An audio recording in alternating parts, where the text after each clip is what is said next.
Good morning students, मैं जयपुर से doctor Tripti Vijayvargiya SSN Subodh PG autonomous college से अपने यूट्यूब चैनल पर वेलकम करती हूँ। उम्मीद कर रही हूँ आपने मेरे चैनल को सब्सक्राइब कर रखा है, मेरे वीडियोस आपको पसंद आ रहे हैं और साथ में आप शेयर और लाइक कर रहे हैं। अगर अभी तक नहीं सब्सक्राइब किया है तो आप कर दीजिए। Thank you for keep watching my videos regularly. अब मैं आपको ट्रेड यूनियन जो 1926 एक्ट है उसके सारे सेक्शंस जो 33 सेक्शंस हैं 5 चैप्टर में, वो जब सब करवा चुकी हूँ तो अब मैं आपको इसके प्रिंसिपल क्या है, इसके फंक्शंस क्या है, क्या एडवांटेजेस हैं, कितने टाइप की यूनियन होती हैं, वो सारी चीज़ें अब आगे के वीडियोस में समझाऊंगी। आज की क्लास में मैं आपको बताने वाली हूँ इसके कौन से प्रिंसिपल्स और कौन से फंक्शंस होते हैं ट्रेड यूनियन के। एक्ट से थोड़ा अलग है। कई बार क्वेश्चन एक्ट से रिलेवेंट ना आकर के सिर्फ यूनियन से रिलेवेंट आ जाता है, तो यू मस्ट बी प्रिपेयर कि क्या लिखना है। तो अगर हम बात करेंगे कि ट्रेड यूनियन की नेचर की बात कर रहे हैं या प्रिंसिपल की बात कर रहे हैं या फंक्शन की बात कर रहे हैं, तो हमें मालूम होना चाहिए कि ट्रेड यूनियन एक्चुअली एक वर्कर के हितों को प्रोटेक्ट करने और उसे प्रिवेंट करने, एक्सप्लॉयटेशन से प्रिवेंट करने के लिए बनाई गई एक ऐसी संस्था है जिसमें लोग एकजुट होते हैं, अपने जॉब की सिक्योरिटी करते हैं, बहुत सारी ऐसी चीज़ें जहाँ पे उनका एक्सप्लॉयटेशन ना हो ऐसी प्रयास करते हैं। तो इस तरीके की जब चीज़ें होती हैं ट्रेड यूनियन में, तो हमें इसे समझ लेना चाहिए कि एक तरीके से ये कॉम्बिनेशन होता है दो चीज़ों का।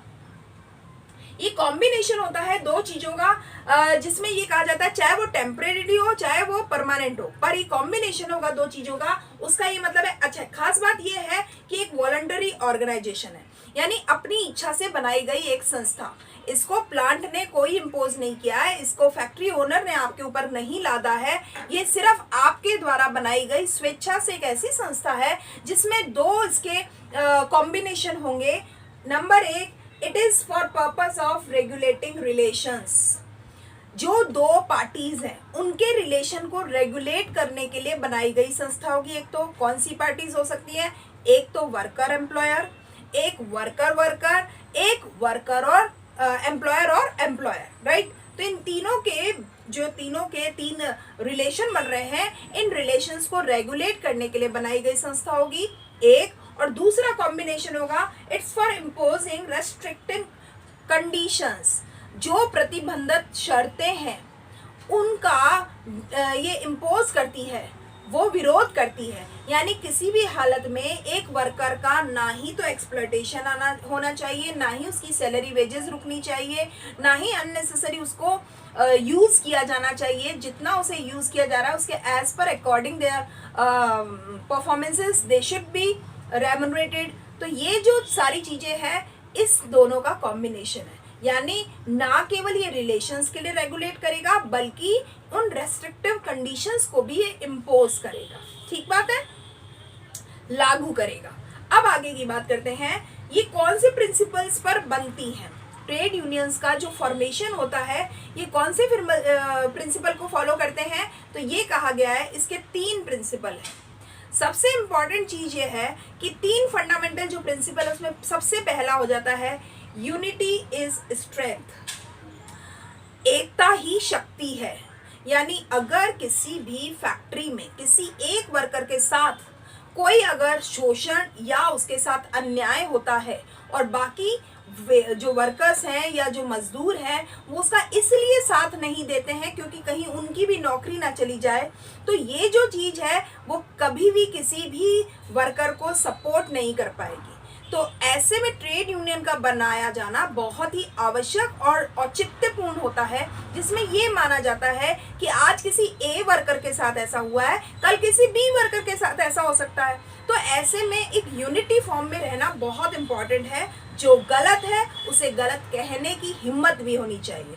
तो पहला प्रिंसिपल है, यूनिटी इज स्ट्रेंथ। एकता में ही शक्ति है, एकता ही शक्ति है, एक होना ही संपूर्ण होना है, राइट। नंबर 2 प्रिंसिपल ये कहता है, जो भी काम होगा, जो भी जॉब या जो भी वर्क होगा उसके लिए इक्वल पेमेंट मिलना चाहिए। तेरे और मेरे, या मेल या फीमेल, या रूरल और अर्बन, या एजेड और यंग, इस तरह की चीज़ों के लिए कोई डिस्क्रिमिनेशन नहीं होना चाहिए। यानी equal wages for equal job, ये लिख दिया गया है, equal pay for equal job. ये इसका सेकंड प्रिंसिपल है। नंबर 3 की बात करते हैं, सिक्योरिटी ऑफ सर्विस। जितने भी टाइम तक आप सेवा कर रहे हो उसकी क्या सिक्योरिटी है, कैसे सुरक्षित रहेगी हमारी सर्विस, उसके लिए ये एक महत्वपूर्ण प्रिंसिपल है। तो ट्रेड यूनियन 3 प्रिंसिपल पर बेस्ड है। एक इक्विटी पर, यानी जो समान काम समान मजदूरी, एक यूनिटी पर यानी एकता, और तीसरा सिक्योरिटी पर जिसको कहते हैं हम सुरक्षा। तो ये 3 बातों पर, ये प्रिंसिपल पर ये पूरी ट्रेड यूनियन का फॉर्मेशन टिका होता है। अब बात करते हैं इसके कितने फंक्शंस होते हैं। तो मैं आपको बता दूं इसके मेजर 7 फंक्शन माने गए हैं। हालांकि हम बात करते हैं 2 की, लेकिन एक्चुअली इसके 7 फंक्शन है। अब कौन कौन से फंक्शन है? सबसे पहली चीज तो ये है ही है कि प्रोटेक्ट द वेजेस, जो वर्कर है उसको प्रोटेक्ट करता है। तो बेसिक फंक्शन जो ट्रेड यूनियन का होता है ये टू प्रोटेक्ट और promote the interest of the workers होता है, और उनकी कंडीशन जो एम्प्लॉयमेंट की है उनके बारे में होता है। यानी जो भी शर्तों पर वो काम करने वाले हैं और जो उनके हित उसमें जुड़े हुए हैं, ना वो उनको केवल प्रोटेक्ट करते हैं बल्कि प्रमोट भी करते हैं। ठीक है, ये तो हो गए 2 बातें। अब जो तीसरी बात है वो कहता है इसके फंक्शन है militant function, federal function, social function, political function और एंसिलरी फंक्शन। तो देखो मिलिटेंट फंक्शन जो होते हैं जिसको अपन कहते हैं प्रोटेक्टिव फंक्शंस भी कहते हैं, सुरक्षात्मक कार्य भी कहते हैं। इसमें इंश्योर किया जाता है कि पर्याप्त मजदूरी मिलेगी, सही वर्किंग कंडीशंस मिलेंगी और सही ट्रीटमेंट मिलेगा, सही व्यवहार मिलेगा एम्प्लॉयर्स को जो वहां पे वो काम कर रहे हैं।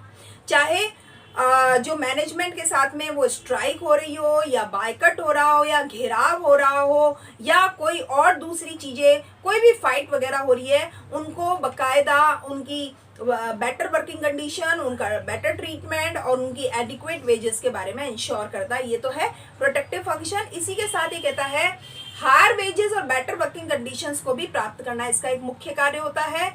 ये उन स्टेटस को, वर्कर के उन स्टेटस को भी ऊंचा लाता है, रेज करता है जो इंडस्ट्री में वर्क कर रहे हैं। यानी अगर एक व्यक्ति को, एक मजदूर को उसकी कार्य की सही मजदूरी अगर मिल जाती है तो आने वाले समय में वो अपना लिविंग स्टैंडर्ड ऊंचा कर पाता है। तो ऐसे में इसके लिए भी इसमें काम किया जाता है। और अगर इनजस्टिस हो रहा है किसी वर्कर के साथ में, किसी लेबर के साथ में अन्याय हो रहा है, तो उसके खिलाफ या विक्टिमाइजेशन के खिलाफ आवाज उठाने का भी काम, उसे सुरक्षा देने का भी काम इस प्रोटेक्टिव फंक्शंस में किया जाता है।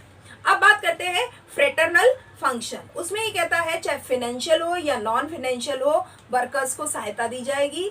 अगर कोई मेडिकल फैसिलिटी दी जानी है, कोई बीमार है, कोई कैजुअलिटी हो गई है, आकस्मिक आ गई है, तो उसके लिए कोई भी चीज दी जाएगी तो उसका एक्सटेंशन होगा। वो फ्रेटर्नल फंक्शन है, एक तरीके से भाईचारा। आज इसके साथ हुआ है, कल किसी और के साथ हो सकता है, कल को हमारे साथ हो सकता है। तो ऐसी चीजों में आप किस तरीके से बात करेंगे, that is the fraternal function.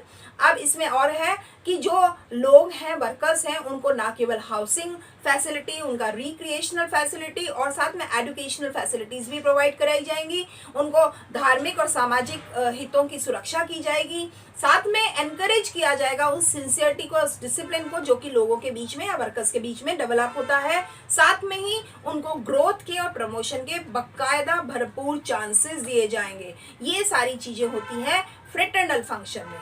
अगर इसमें बात करें अब आगे सोशल फंक्शन की, तो सोशल फंक्शन में ये कहा गया है जितना भी सोसाइटी में हम सामाजिक परिवेश में रहते हैं उसमें हम हमारी सोशल रेस्पॉन्सिबिलिटीज को डिस्चार्ज करते हैं। बहुत सारे सोसाइटी के सेक्शंस हैं, उनमें कस्टमर्स को चाहे एडुकेट करना हो या किसी तरीके से कोई चीज अवेयरनेस करनी हो, तो वो सारे फंक्शंस भी सोशल फंक्शंस में काउंट होते हैं और ट्रेड यूनियन ही ऐसा करता है। ऐसे ही पॉलिटिकल फंक्शन की बात करेंगे तो एक पॉलिटिकल पार्टी की यूनियन बनाना, एफिलिएट करना, फिर उनको पॉलिटिकल पार्टी को एनरोलमेंट नंबर देना, दिलवाने में सहायता करना या डोनेशन वगैरह इकट्ठा करने में सहायता करना। ऐसे ही कोई पॉलिटिकल पार्टी को कोई हेल्प करनी है स्ट्राइक या लॉकआउट के टाइम पे, तो वो सारी चीजें भी इसमें काउंट आती हैं। एक आता है एंसिलरी फंक्शन।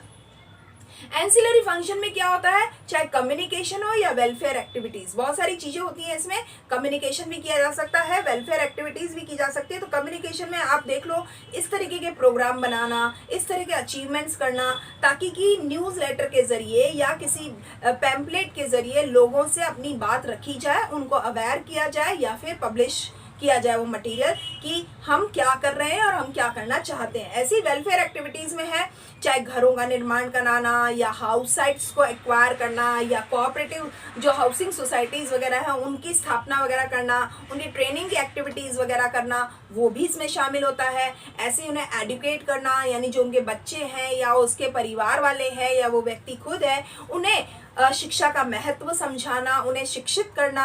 ऐसे कुछ शोध से संबंधित भी कार्य किए जाते हैं कि किस तरह से लोगों से व्यवहार किया जाए, कैसे काम किया जाए, और कलेक्टिव बार्गेनिंग या इंफॉर्मेशन या एनालिसिस डेटा से रिलेटेड काम किया जाता है। नोट्स बनाए जाते हैं जिसको यूनियन ऑफिशियल्स के द्वारा बनाया जाता है। तो ये सारी चीजें एंसिलरी फंक्शंस में आती हैं, जो कि डायरेक्ट तो नहीं पर इनडायरेक्ट वे में ट्रेड यूनियंस इस तरीके का काम करती हैं। इस तरीके से हमने इसके प्रिंसिपल्स और फंक्शंस की बात करी। कई बार ऐसे क्वेश्चन बनते हैं कि right major functions of trade union. तो अब यहाँ पे आपको वो सेक्शंस काम नहीं करेंगे, आपको वो सारा जो इसका ओवरव्यू है वो काम करेगा। तो मैं आपको इसी पॉइंट ऑफ व्यू से ये क्लासेस दे रही हूँ। उम्मीद कर रही हूँ आपको मेरे वीडियोस पसंद आ रहे हैं और मेरी जो समझाने का तरीका है वो आपको क्लियर करता है कॉन्सेप्ट को। आगे फिर मिलेंगे हम नए टॉपिक्स के साथ में। आज के लिए इतना ही। Thank you for keep watching my videos regularly. Thank you.